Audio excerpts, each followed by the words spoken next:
I just wanted to emphasize the instruction of the President that we are not safe until everyone is safe. He always said to us that walang maiiwan, walang iwanan.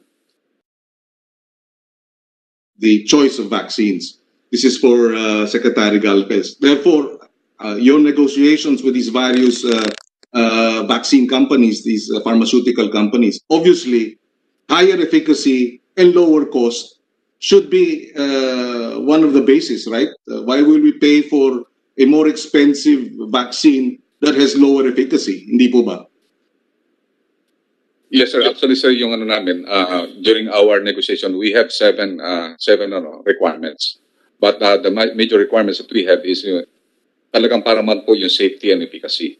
Second is yung cost, because if we want to have an equitable access to vaccine, kailangan po mas marami po yung mabili po natin. And cost is also very important because when we compare similar vaccine with same platform, pinipili po namin yung mababa. Kasi, for example, meron po tayong vaccine A. Pareho po siyang platform at saka vaccine B.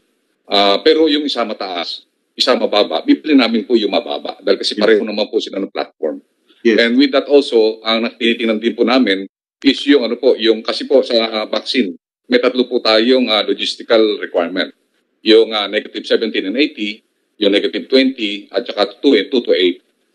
Ang deployment po ng negative 70, ito lang po, ma-deploy po natin ito sa urban center o central hubs. Yeah. Based on our research, ang Pfizer at saka yung Moderna, kaya lang natin i-deploy dito sa Metro Manila, sa Cebu at saka sa Davao.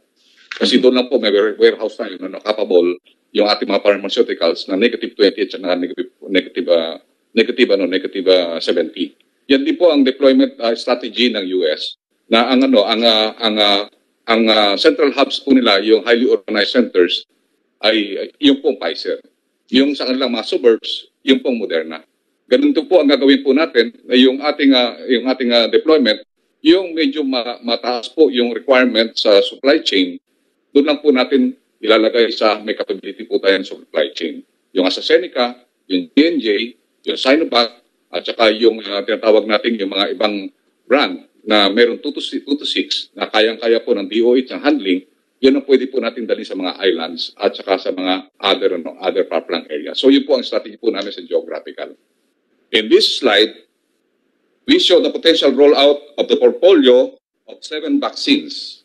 It is expected that we can start our rollout this first quarter in February with an early rollout possibly by the COVAX vaccine, either by Pfizer, AstraZeneca, or J&J and the Sinovac. Our main volumes will be coming from Novavax with 30 to 40 million doses. Pfizer, we are negotiating for higher volumes, more or less 40 million, and AstraZeneca, 25 to 30 million doses, and Sinovac and Gamaleya for 25 million each. We might be receiving more or less 40 million doses from COVAX for 20 to 30 million people. The main bulk of the vaccines that will be rolled out will be at the third quarter and fourth quarter of this year. To guide us in the implementation of the major components of our national deployment and vaccination plan, this slide shows the Gantt chart of the key milestone that we have set per component for next year for 100 days. The next slide, we will be discuss our updates on the achievements of these key milestones. Next slide, please.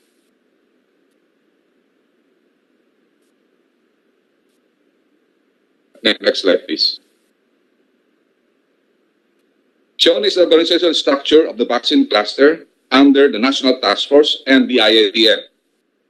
The vaccine cluster is composed of an EXECOM with 6 task groups and accompanying 3 different technical advisory groups with group of medical experts in the vaccine expert panel, meaning we are being consulted. We consulted the different medical experts. Next slide, please.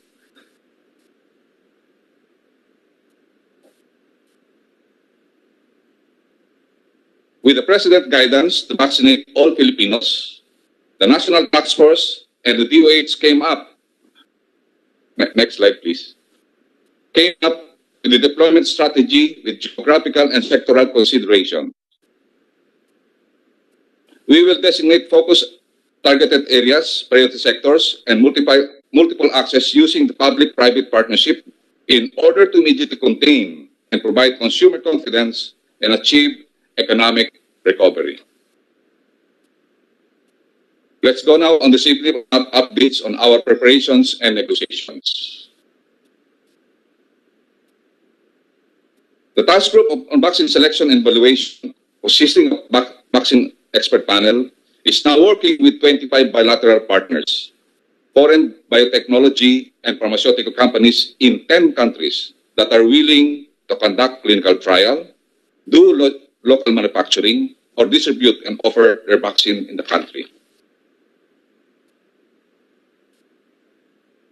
The slide explains the stages of the vaccine development and regulatory approval from the preclinical trial, phase 1 to phase 3 clinical trials, and the pathway for the regulatory approval of the FDA on the emergency use authorization and certification of product registration. We wanted to emphasize that each vaccine have to undergo a stringent regulatory process before a vaccine can be cleared as safe and effective, as shown. The Philippines will be participating in the WHO Solidarity Vaccine Trials as part of its commitment in contributing to the global efforts in addressing the COVID-19 pandemic. This clinical trial involving 15,000 doses of vaccine will serve as a mini rollout and dress rehearsal for our immunization program. This will be handled jointly by the National Task Force, DOST, DOH, and the UP-PGH. Shown on the different vaccines with emergency use authorization with originating countries. Indicated also are the countries pre-ordered already for these vaccines. You can see that Pfizer had been given SRA or stringent regulatory authorization to different countries, and WHO also gave emergency validation. Only Pfizer have the WHO validation. And also they submitted EUA application to our FDA. Moderna, US and Canada, and EU and other countries are now issuing emergency use authorization. AstraZeneca, they have 4, UK, India, Argentina, El Salvador. And they already submitted EUA application to the Philippine FDA. Sinopharm, a Chinese product, has been granted EUA since July of last year. And they're very pre-ordered by EUA and Bahrain. They already get for general use past 30 December. Next slide, please. Next slide, please. On Gamaleya Sputnik V, it has been extensively used in Russia. It was given also emergency use in Belarus and Argentina, and already submitted applications for FDA. On Sinovac, it has been given in China EUA for high-risk group. Ito po yung Sinovac na tinatanong po ni Senator Villanueva. Ginamit po ito ng China for elderly and vulnerable people. Yung pagka-emergency use niya since August. It is being extensively used by China. And then also Sinovac, Singapore, Turkey, Indonesia, Brazil, and Egypt already pre-ordered. Ibig sabihin po, ito po yung nakikita po ng ating vaccine expert na talaga isa sa mga safe dahil kasi po inactivated po yan. Inactivated platform. Ang inactivated platform na ginagamit po natin 300 years ago. And then also CanSino, it has limited use for its military. So lahat po military po binigyan po ng CanSino. And then Saudi Arabia, Russia, Brazil, and Chile also pre-ordered for CanSino. Ongoing din po ang negotiation natin sa Sinovac at nagkaroon na po tayo ng major agreements for 25 million doses. At susunod po ang Gamaleya at ang Moderna at ang ating business sector po ay nagano rin po na ang Moderna ay tutulungan po tayo makuha ang Moderna ng 20 million doses. I am very happy to report to the Senate that all negotiations are very successful. And we are now on the final stages for supply agreement. And ang may pagbangalan po namin ay ang lahat po ng mga negotiations is very fair and very talaga sa both parties. Next slide, please. To ensure that the Philippines will immediately access the vaccines, the government is utilizing several modes of procurement. These are the national budget through our GAA, bilateral or the government-to-government financing, tripartite agreement with private sector and LGUs, and the multilateral arrangement with the ADB and the World Bank. So yung yung tripartite agreement is only one of our modes of procurement. Next slide, please. All in all, the national government earmarked a total of 82.5 billion for the procurement of the vaccines, broken down as follows: 70 billion from foreign bilateral and multilateral loans, 2.5 billion from the DOH Fund from GAA 2020-2021, and 10 billion for the continuing operations of Bayanan 2. We would like to thank the Senate for having it extended up to this year. Aside from the bilateral negotiations, the Philippines stands to receive fully subsidized doses for 20% of the country's population, or roughly 22 million Filipinos, through the COVAX facility, which can be deployed earlier this first quarter, more or less February. Next slide, please. Based on our current negotiations, we will be able to purchase at least 148 million doses from 7 pharmaceutical companies, with more than 100 million doses has been fully secured for production. For this year, this roadmap is eyeing to inoculate between 50 to 70 million Filipinos so that we can save more lives and recover our economy.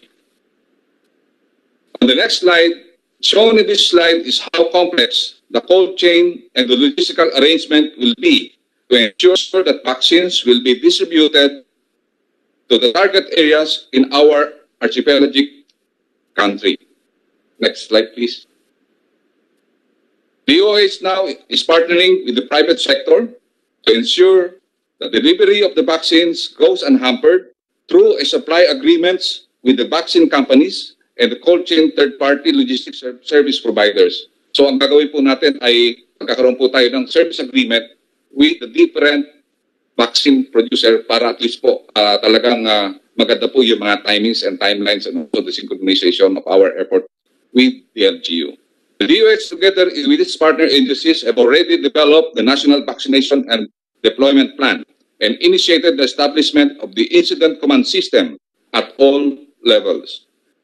This is important since local government units are the implementers of the vaccination program, and the actual administering of the vaccines will take place in cities, municipalities, down to the barangays. We are computing that we will be needing more than 25,000 vaccinators. As shown in the next slide is the structure of the COVID-19 Vaccination Operations Center in order to synchronize all campaigns activities down to the city and municipal level. As shown in the COVID-19 Vaccination Operations Center timeline and their deliverables from the preparatory period, implementation phase, and the post-implementation phase.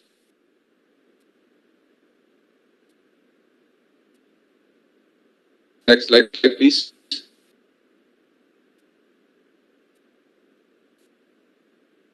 The national plans are cascaded from the national to the regional level down to the local government units. Likewise, regional and LGU counterparts are required to do a macro and micro planning. These plans and the implementation of these plans shall then be regularly assessed and monitored. Yesterday, sir, we talked with the National Capital Region Manila mayors, and we made initial planning.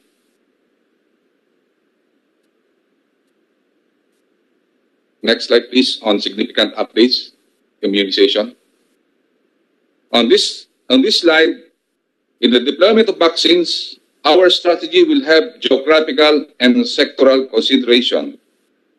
For priority population, we will prioritize the healthcare workers to preserve and protect our healthcare system, then the poor and vulnerable sector, frontliners and essential public-private workers, including OFWs, low-income earners, and seafarers, as shown in this slide. Please. Deployed vaccines are to be purchased not just with the national government, but also through partnership with the private sector and LGUs under tripartite agreement. Logistic Consortium will also support the vaccination program using their assets and resources. This is to dramatically expand the areas of immunization and accelerate the tempo to reduce time by mobilizing all support from all stakeholders and LGUs. Next slide. This framework shows the various drivers to improve citizen motivation and public uptake for COVID-19 vaccine. This framework also intends to address the impact of the Dengbaksha controversy. Next slide, please. On communication and community engagement, this will include televised weekly briefing every Wednesday, updating and scaling up of BIDA solutions sa COVID-19 thematic campaign alongside with the need for continued minimum public health standards and dedicated web pages. Town hall meetings and trainings, both online and face-to-face, shall be conducted to multiply champions of vaccination and capacitate our healthcare workers to respond to questions from the community. At this juncture, I would like to share that we have also been looking at the experiences in other countries to see what we can learn from their rollouts for consideration in our plan. A number of countries across the globe have begun their vaccination rollout as early as December 2020. These countries are mainly rich countries which provided huge amount of funds for the development of the vaccines. Challenges that had been encountered are many at the different levels, such as in UK, US, Germany, and EU. Shown are the different analytical tools to record all the lapses, gaps, and learn from all the mistakes of other countries. Let us now look more closely at the case of Israel, which has shown early successes. Israel started its deployment in December 2020. By January 2021, it had already administered 12% of its population. It attributes its success to early preparation, efficient, highly digitized healthcare system, prescriptive registration of all adults, and effective centralized command and control. Next slide, please. The following are the potential early learnings from the first few weeks of vaccine deployment in the other countries, in which we are closely watching and learning, particularly in a large-scale rehearsals and integrated command and control. To end my presentation, I would like to highlight that the implementation of the National Vaccination Roadmap is not the sole responsibility of the government. This must be a whole of nation, a whole of government approach. To ensure efforts are synchronized and integrated, there must be a strong leadership and governance starting from the President, the IATF, the National Task Force, with the DOH and the DLG playing crucial roles in exercising command and control with the strong participation of the supportive academic societies, engaged government agencies and the private sector, highly committed LGUs and LCEs, adequately informed communities, and a well-prepared health system. It is only through this that we can implement a sustainable immunization program to recover the economy and restore normalcy in the lives of the Filipino people by 2023 through our Bayanihan spirit. In closing, I just wanted to emphasize the instruction of the President that we are not safe until everyone is safe. He always said to us that walang maiiwan, walang iwanan. Maraming salamat po. Thank you, Secretary Galvez.